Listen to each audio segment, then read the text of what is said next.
Zap Crypto. Tous les jours, toute l'actu crypto au même endroit. Et pour me soutenir, abonne-toi et active la cloche pour ne pas manquer le prochain Zap Crypto. Bonsoir la cryptosphère.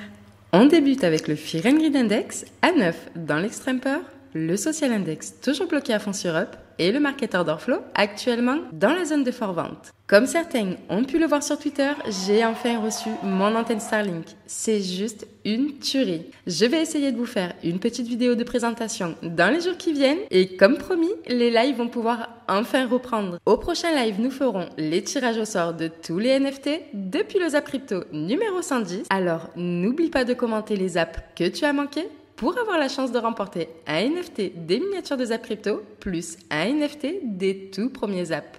Une fois bien organisé, je vous indiquerai le jour de la reprise et pour vous faire patienter dans la joie et la bonne humeur, je vous annonce la reprise officielle et immédiate des réveils crypto. Je vous souhaite une excellente vidéo et à demain pour le réveil crypto. La Banque nationale suisse, elle a monté de manière surprenante. Les Suisses sont relativement surprenants généralement, et donc du coup ça a ramené le risque de récession au rang premier des investisseurs, parce qu'ils estiment notamment que la BNS a monté un peu trop ses taux, donc ça donne un mauvais signal global pour toutes les banques centrales qui pourraient être susceptibles de suivre et donc de créer une récession. Je vous rappelle toujours l'idée, on monte les taux d'intérêt pour essayer de faire baisser l'inflation, et si on les monte trop, on tue le patient, donc on rentre en récession, et là, quand on est en récession, l'inflation baisse, oui, généralement, on peut même avoir une stagflation, c'est-à-dire on peut même aller jusqu'à une baisse des prix, qui peut être assez prononcée d'ailleurs. Donc là, on est vraiment dans le pire scénario possible, d'autant plus qu'on a une inflation, j'allais dire, qui est portée en grande partie par la guerre en Ukraine qui renchérit les coûts. Et là, on se rend compte que deux pays producteurs de blé, ça a des coûts pour l'alimentation. On découvre que le bétail français mangeait du tourteau ukrainien, donc ils doivent se fournir ailleurs, que ça va avoir des conséquences sur le prix de la viande, etc., etc. Donc on a tout un système de dominos qui s'enchaînent. Les prix du baril de pétrole, bien entendu, avec l'embargo sur la Russie, et tout ça, ça fait que on a une inflation, mais c'est pas une bonne inflation. C'est pas une bonne inflation type croissance, plein emploi, etc. Quand on regarde en mensuel, on voit que, grosso modo, la zone de support, elle est ici, de 10 600 jusqu'à environ 14 000 $. Vous voyez, si je passe en close line, le support, il est ici. Là, il n'y a plus grand-chose. Maintenant, le bottom peut se développer ici. Ça peut mettre du temps, mais il peut se développer ici. Sinon, une bonne zone qui peut augmenter les probabilités de poser un bottom, c'est entre 10 500 et 14 000. Quand il y a tous ces éléments techniques, le dernier creux dans le volume profile qui est environ de 11 008 jusqu'à 17 000, quand on ajoute à ça la zone de support en mensuel qui se voit bien de 10 008 jusqu'à 14 000, etc. Bon, on sait que la localisation de bottom est probablement dans ces zones. Je dis pas qu'on va y aller, je dis juste que si le bottom ne se pose pas ici, il y a de grosses probabilités qu'il puisse se poser là-bas. Tout simplement. Donc du coup, glisser des petits ordres spot à l'achat dans ces zones de prix, sur du long terme, ça peut être hyper intéressant. Sachant que le Bitcoin, généralement, corrige de 80-85% de son top jusqu'au bottom. Actuellement, on est à 70%, je crois. On est à moins 70, moins 80, c'est environ vers les 13 000. Et si vraiment on fait du moins 85, c'est vers les 10. Donc, techniquement, tout porte à croire que ce serait une bonne zone, une bonne localisation pour poser un bottom. Bon. Ça, encore une fois, c'est l'analyse technique. Maintenant, si d'un coup, du jour au lendemain, on ne sait pas pourquoi tout le monde devient bearish et tout le monde vend ici, et que tout le monde short ici, bon il y a de quoi développer un bottom sur cette zone de prix, ok. Je vais passer rapidement BTC dominance pour reparler un petit peu crypto, donc la BTC dominance qui se calme un petit peu, mais qui reste dans une tendance dans l'absolu haussière. Donc vous voyez, en 2018, on avait marqué un creux et un creux plus haut que le précédent. Ici, on a à peu près le même cas, même si c'est moins prononcé. J'ai peu d'espoir quant à un immense bear market rally des alts. mais ça peut, c'est toujours intéressant de suivre ce graphique. Donc vous voyez, on a marqué un sommet qui est vraiment plus haut que le précédent aussi sur ces niveaux. Donc pour moi, le changement de tendance est clair, et de toute façon, ça faisait quand même un petit moment que je recentrais sur Bitcoin et que j'encourageais à recentrer sur Bitcoin, parce que dans ces périodes de marché, les alts se font absolument déchirer. Donc rappelez-vous que la meilleure valeur pour acheter du Bitcoin, c'est sa valeur intrinsèque, qui est simplement son prix de production, et c'est généralement à ces niveaux de prix qu'on pose les bottoms.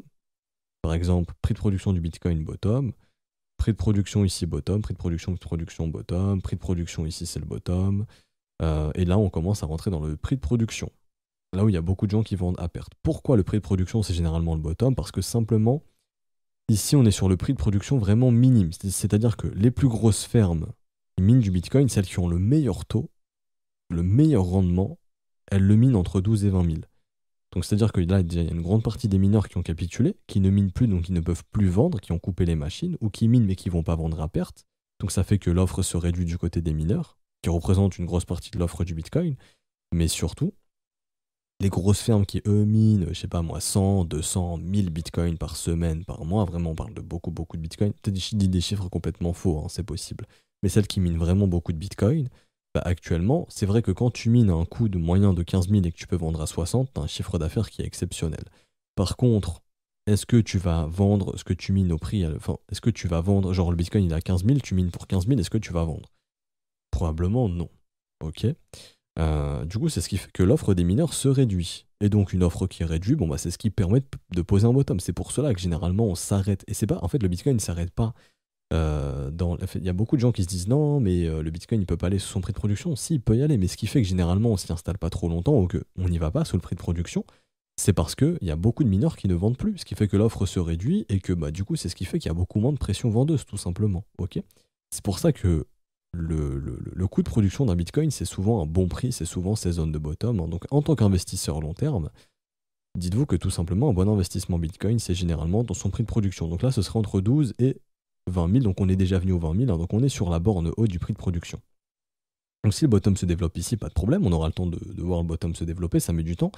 Par contre, on peut se dire que également, rien ne nous empêche de glisser des ordres d'achat spot dans toute cette zone de prix de production, parce que ça restera de très très bons prix sur le long terme. Et dites-vous que tous les 4 ans, ce prix de production il double. Ok, si là je passe en logarithmique, que je vous cache le prix du Bitcoin, je vous cache absolument tout le graphe, le prix de production, il est simplement croissant. Je retire aussi le bien stit. Le prix de production, il est aussi croissant, tout naturellement. Ok. Donc c'est ce qui fait que la valeur intrinsèque du Bitcoin, à terme, elle augmente. La paire Ether du coup, mais en dollars cette fois-ci, c'est pareil, hein, on est même repassé sous le support mensuel, quoi. Donc pour moi, Ether doit absolument close dans cette box mensuelle, idéalement même au-dessus de l'ancien ATH. On a un close au-dessus de 1400, franchement, je vais pas dire que c'est bullish, mais c'est pas bearish, quoi. Bref, on est dans un cycle baissier et ce qui est remarquable avec les cryptos, c'est que ce type de cycle, déjà il était attendu. On savait tous qu'on allait prendre une pelle à un moment ou à un autre et on ne savait pas quand. Et il s'est déjà répété, on a des modèles. Alors la question qu'on peut se poser, c'est est-ce que ça va se passer demain comme ça s'est déjà passé les 10 dernières années? Alors c'est là qu'on a vraiment une situation très intéressante parce que c'est du oui mais non mais peut-être. En fait le principe aujourd'hui c'est que dans les 10 dernières années il y a eu des rebonds de Bitcoin très forts au moment où la liquidité du dollar à l'étranger détenu dans la banque centrale américaine, donc je fais une vidéo avec Didier là-dessus, explose. Donc ça c'est très intéressant parce que cette fois-ci ça risque de ne pas être le cas. Les banques centrales risquent de ne pas pouvoir réinjecter de la liquidité parce que l'inflation est très forte et comme l'inflation est très forte, faire baisser les taux italiens en l'occurrence pour ce qui nous concerne qui ont explosé à 4%, les faire baisser en achetant de la dette italienne, ça risque de pas être possible parce que si vous faites ça, vous accentuez l'inflation parce que vous envoyez encore plus d'énergie, donc de monnaie dans le système.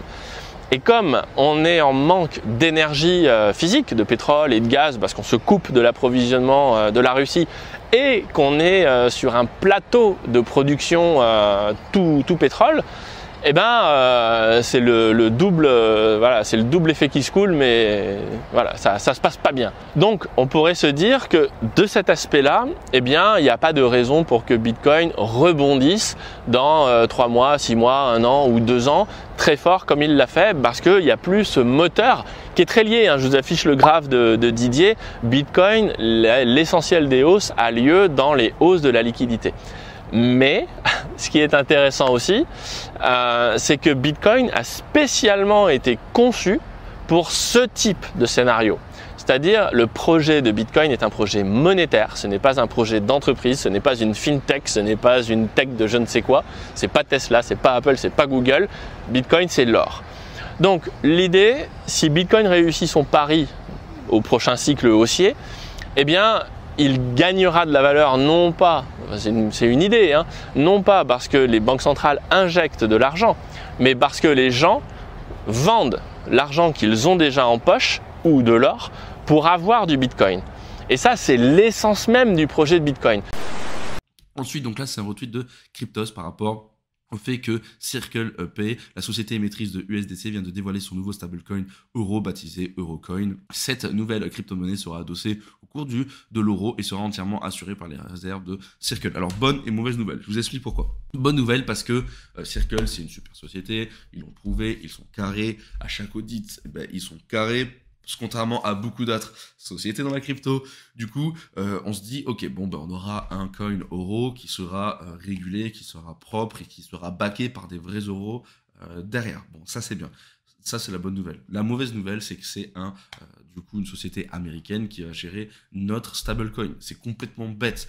Encore une fois, alors, tous ceux qui me suivent depuis longtemps, et même de toute façon, tous les autres youtubeurs, on en parle souvent, l'économie donc l'Europe est toujours en retard surtout. Donc la France déjà est toujours en retard, mais l'Europe également. On le prouve encore là. Ça fait un petit moment quand même que les pays se préparent avec des stablecoins et l'Europe est en train de se faire devancer par les États-Unis. Encore une fois, c'est chiant. Il faut se bouger là. Les États-Unis avaient déjà leur stablecoin. La Chine, pareil, avait pris de l'avance avec le yuan numérique. Et là, on voit que l'Europe est en train de se faire dépasser. Il faut se bouger vraiment. Comme avec la BCE là qui met 15 ans à monter des taux, c'est chiant. Bon, après moi, c'est pas grave. À la fin, je vais pas plus gagner d'argent, moins en gagner. Ça va rien changer par rapport à ma vie. Mais c'est chiant parce que voilà, moi je suis pro-français, pro-Europe, voilà, je suis normal pour ces valeurs-là, c'est mes valeurs. Et je vois qu'encore une fois, on se fait dépasser, que ça soit au niveau économie, mais aussi surtout au niveau tech, donc comme à chaque fois. Bon, bref, c'était voilà le petit point. Si vous voulez en débattre aussi dans les commentaires, n'hésitez pas. Ouais, j'en ai plein le cul dans ce moment des nouvelles, là. À chaque fois, c'est à celui qui crachera le plus sur la crypto ou qui aura le plus mauvaise nouvelle, tu vois. T'as pas vu le dernier, là, qui entend un procès pour Elon Musk? Parce que il dit qu'il a manipulé les cours du Dogecoin et qu'il a perdu je sais pas combien, et du coup, il attaque Elon. C'est merci les States, merci tout. Un mec qui attaque Elon? C'est un mec qui a regardé le Saturday Night Live, qui est rentré à 70 centimes et qui... Ouais, voilà, d'accord. Ok, classique. Ouais, dans ces eaux-là, ouais. Attends. Moi, je vais attaquer Buterin, tu vois, je vais attaquer Ethereum, parce qu'à 1000 dollars, j'étais pas prêt. Ah oui, mais t'es rentré à 4002, c'est pour ça. Le résumé, c'est qu'il l'attaque parce qu'il est rentré sur le Dogecoin et que du coup le cours a baissé et il l'accuse d'avoir fait un Ponzi scheme. Il suffisait d'attaquer les gens parce que t'es rentré sur une crypto au plus haut et qu'elle se retrouve aujourd'hui au plus bas parce qu'on est dans un bear market. Enfin, ce qui semble être se diriger vers un bear market. C'est facile la crypto. Moi je vais faire pareil comme tu dis, Pete. Je vais attaquer qui? Moi je vais attaquer... UOS. Non mais eux ils méritent, mais UOS par exemple. Ah. Lui il va attaquer UOS. Non, votre projet il est bien mais vous avancez pas assez vite. Les gars, je suis à 79 centimes d'average, on est à 10, faites gaffe parce que si on tombe à 8, je vous attaque. Et je vais prendre quelques milliards, attention. Voilà la news, un petit Johnson qui attaque Elon Musk parce qu'il est pas content. Il a son investissement et il a pas fructifié. Parce qu'il est américain, il sait que c'est possible. Et toujours en parlant des sociétés en difficulté, on a Celsius qui attire désormais l'attention des régulateurs américains. En effet, d'après Reuters, il y aurait des régulateurs de 5 États américains qui auraient ouvert une enquête sur la décision qu'a pris la société de geler les comptes des utilisateurs. Et parmi ces États, on retrouve le Texas, l'Alabama, le Kentucky, le New Jersey et Washington. Et donc probablement que des poursuites judiciaires pourraient bientôt s'ajouter à leurs difficultés financières. Maintenant, la question que tout le monde se pose, notamment concernant Celsius, c'est est-ce qu'ils peuvent s'en sortir ou pas? Selon l'article de Cryptos, il y aurait 3 scénarios envisageables. Donc le premier, ça serait que l'Ether ne passe pas en dessous de la barre des 984 $. Le second scénario, ça serait que les utilisateurs apportent en fait suffisamment de liquidité pour récupérer le collatéral de la position et éviter encore une fois les liquidations. Et enfin, le troisième scénario, ça serait que le prix de l'Ether descende en dessous de 984 $. Et cette fois-ci, ça serait plus de 200 millions de dollars de positions qui seraient liquidées. Et malheureusement, les 5% de frais qui sont proposés donc aux liquidateurs suffiraient pas à combler la chute du cours de l'Ether en cas de liquidation de 200 millions de dollars. Donc ce que ça veut dire, c'est qu'il y a peu de chances en fait que quelqu'un déclenche la liquidation d'une seule traite parce que lui-même serait perdant. Et sinon, la dernière solution, ça serait qu'il y ait des liquidations par étapes, donc petit à petit. Maintenant, avec les frais de gaz importants sur l'Ethereum, il est également peu probable que quelqu'un utilise cette option. Donc à l'heure actuelle, on reste en suspens avec le Celsius. Parlons maintenant de Finblocks. Finblocks, pour ceux qui connaissent pas, c'est comme Celsius en fait. C'est une plateforme où on peut toujours stacker des crypto-monnaies et avoir des taux d'intérêt plus ou moins élevés, voilà, 12% sur l'USDC, etc. Et ben Finblocks a annoncé aujourd'hui qu'ils allaient limiter les retraits de crypto sur leur plateforme. Ils vont limiter à de l'ordre de 1500 $ par mois. Donc 500 $ par jour et au plus 1500 $ par mois, parce qu'en fait ils ont perdu de l'argent, ils savent pas en fait l'état de leur liquidité, l'état de combien de crypto ils ont encore suite au problème qu'a connu Three Arrows Capital. J'en ai parlé dans les vidéos précédentes. Donc c'est un sorte de hedge fund, un grand fonds d'investissement crypto qui aurait en fait perdu la plupart de ces cryptos, qui seraient fait liquider, qui auraient plus suffisamment d'argent. Et en fait, Three Arrows Capital gérait en fait les cryptos de plusieurs projets. Donc les projets leur envoyaient les cryptos et Three Arrows Capital faisait du trading sur ces cryptos et donnait un pourcentage au projet qui leur a prêté l'argent. Donc il y a ce type de plateforme de type Finblocks qui vont être impactés. Les utilisateurs de Finblocks seront impactés, surtout s'il y a la perte totale de tout l'argent en fait qui a été confié à Three Arrows Capital. Donc ça, c'est quelque chose vraiment qui inquiète. Three Arrows Capital, qui est bien sûr la firme d'investissement VC dont on parlait récemment, surtout dans la vidéo d'hier, eh bien elles sont apparemment insolvables. Et ceci va aussi avoir d'énormes conséquences sur les marchés des cryptos. Mais regardez ça, ils ont acheté, ou plutôt ils avaient en fait 560 millions de dollars en Luna stakés. Vous imaginez vers où c'est parti? Et donc c'est presque 600 millions de dollars qu'ils ont investis dans ce jeton, valent maintenant 670 $. Aïe! Le moins qu'on puisse dire, c'est qu'ils ont pris un énorme coup à cause du Luna ici. On ne sait pas exactement l'effet que ça a pu avoir avec le Luna qui a chuté, etc. Mais oui, voilà déjà quelque chose de concret qui a pu impacter très très négativement la compagnie, c'est le moins qu'on puisse dire. Et ceci a donc mené, et en plus je pense que Alameda Research savait en fait déjà avant tout le monde que Three Arrows Capital allait être déclaré insolvable. Mais pourquoi est-ce qu'il le savait? Eh bien simplement parce qu'avant tout le drama sur Celsius Network, avant qu'on ne voit tout ceci avec le ST Ethereum et tout ce qui est arrivé à Three Arrows Capital, eh bien on a pu voir aussi que Alameda Research est sorti de sa position en ST Ethereum, en encourant d'ailleurs de grosses pertes à cause du slippage. Ils sont donc sortis de presque 50 millions de dollars en une seule transaction ici, et encore une fois avec une deuxième transaction de 43 millions de dollars ici. Ils ont donc perdu énormément d'argent en raison des frais lorsqu'ils ont fait ça en plus du slippage. Et à ce moment-là, on s'est demandé alors pourquoi est-ce que Alameda Research s'est aussi pressé simplement de sortir du ST Ethereum. Et bien maintenant on connaît la raison. Ils savaient que Three Arrows Capital avait énormément de ST Ethereum et ils n'allaient pas être en mesure d'en sortir. Ils savaient aussi que Celsius avait de gros montants de ST et ETH de leur côté et qu'eux aussi allaient être coincés avec. Un classement des plus grosses plateformes crypto par utilisateur, mais je trouvais intéressant de vous partager ça parce que j'ai trouvé les données assez surprenantes. Je pensais qu'on aurait plus d'utilisateurs que ça. Numéro 1, c'est Binance qui se trouve en tête des échangeurs avec 120 millions d'utilisateurs. Il y a ensuite Coinbase 89 millions, Crypto.com 50, OKEx 20 millions et enfin KuCoin, ça me fait plaisir, qui est en 5e position avec 18 millions. Aucune plateforme européenne parmi celles qui ont plus de 10 millions d'utilisateurs, nous précise Grégory Raymond. Moi, je tiens aussi à préciser que je ne vois pas la présence de FTX, ça me surprend un petit peu. J'aurais pensé que FTX faisait quand même partie des top 5 utilisateurs, mais apparemment pas. Sinon aussi, je voulais vous dire que je trouve que c'est pas énorme la part d'utilisateurs qu'ils ont ces plateformes. Je pensais vraiment qu'il y aurait plus d'utilisateurs que ça, qu'on serait dans un niveau d'adoption de ces plateformes beaucoup plus élevé dans la population mondiale, parce qu'au final 120 millions d'utilisateurs pour Binance, c'est pas si énorme que ça, parce que par exemple je pense que notamment en fait il y a beaucoup d'utilisateurs qui ont plusieurs comptes, donc déjà c'est pas vraiment 120 millions de plateformes différentes, puisque par exemple moi, si on prend mon cas, j'ai un compte chez Binance, j'ai un compte chez Coinbase, j'ai un compte chez Crypto.com et j'ai un compte chez KuCoin, donc voilà, ça me fait déjà 4 fois ma présence dans les chiffres. Donc voilà, je pense qu'il y a quand même encore une marge de progression à aller chercher dans la part des retails qui peuvent investir dans les cryptos, puisqu'il n'y a pas forcément... Alors c'est quand même pas négligeable, mais je pense qu'il y a quand même un petit upside à aller chercher chez les retails d'argent frais encore à investir.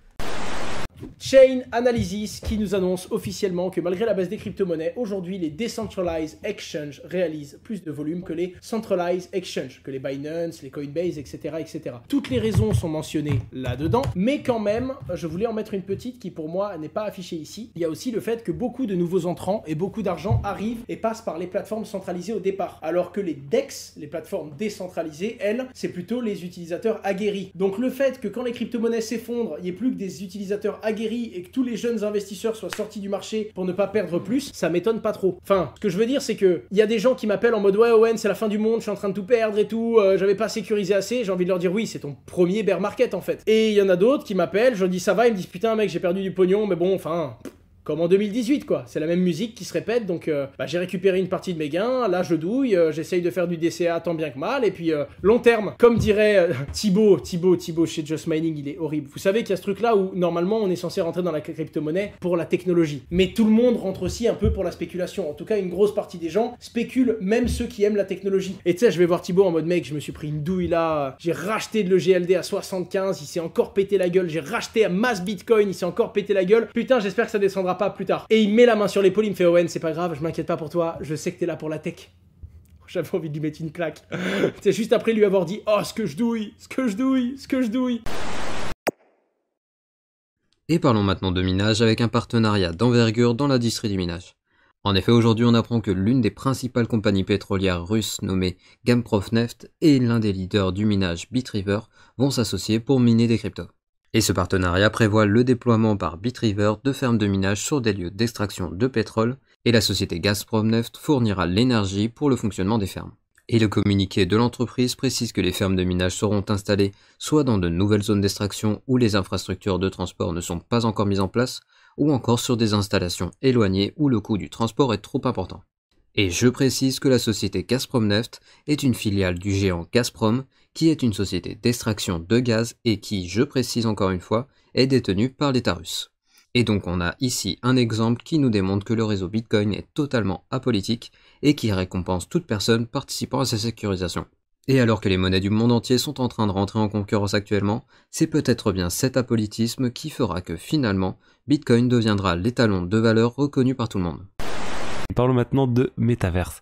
Metaverse avec le cabinet de conseil en stratégie McKinsey qui vient de publier un rapport sur le Metaverse et qui nous révèle que d'ici 2030, l'économie du Metaverse pourrait valoir autour de 5 trillions, donc 5000 milliards de dollars, ce qui est assez énorme par rapport à ce que l'ensemble du marché crypto même vaut aujourd'hui. 5000 milliards, c'est énorme. Donc ils ont publié tout ça et ils pensent qu'une très grande partie viendrait de tout ce qui est commerce en ligne qui aurait lieu dans le métaverse, avec ça représenterait quasiment la moitié de ces 5000 milliards. Donc on voit bien que pour eux, il y a toujours une très grande opportunité sur tout ce qui est métaverse. On rappelle que voilà, les principaux projets actuels de métaverse, on retrouve principalement entre les crypto-monnaies qui ont la plus grande capitalisation liée au métaverse, on a du Decentraland, on a du Sandbox, on a ApeCoin, même si le métaverse n'est toujours pas lancé, mais voilà, on va dire que c'est les 3 plus gros projets. N'hésitez pas à me dire en commentaire si vous avez des projets de métaverse sympas qui ont un fort potentiel selon vous. Alors, ce zap t'a plu ? Dis-moi en commentaire quelle est l'actu qui t'a le plus intéressé. Et si tu as manqué les actus d'hier, retrouve juste ici le zap crypto de la veille.